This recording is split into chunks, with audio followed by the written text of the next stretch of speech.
One substitute for war has then been found. The Iron Mountain agenda is being carried out. The objectives of the eco-scan? Well, the UN will end up with control over all the land, and ownership of the land will be held by the rich men.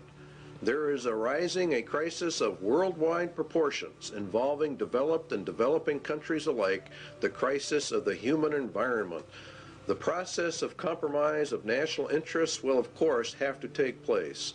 International economic security is inconceivable unless related not only to the world's environment, but also to the elimination of the threat to the world's environment. Well, the only major threat is private property ownership and private property rights, where people can do as they want. Let us also think about setting up within the framework of the United Nations a Center for Emergency Environmental Assistance.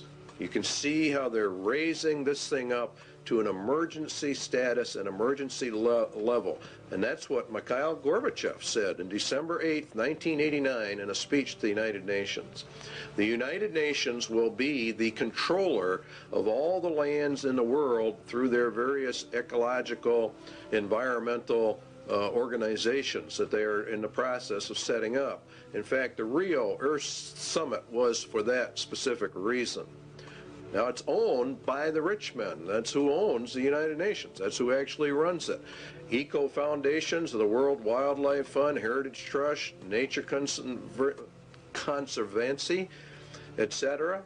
There's a lot of them, and you have many UN organizations.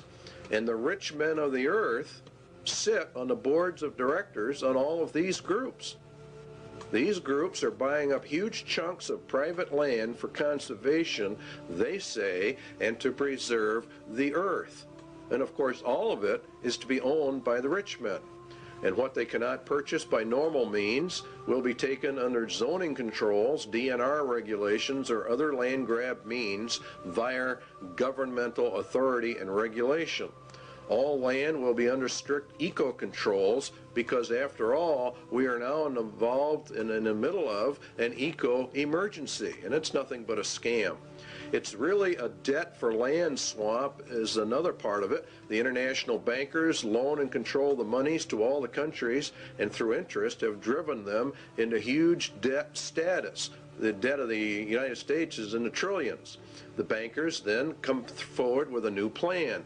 They will take the nation's land and then they will cancel the debt of that nation. It is called a debt for land swap.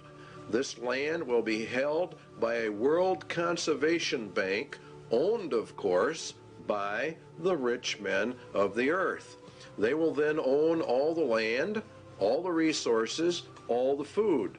They become the absolute masters, and all the people become the slaves. It's a perfect scam. It's a perfect system. Because the eco threat is now global, then obviously it can only be controlled by a global authority. And guess who that is? Why, of course, it's the United Nations.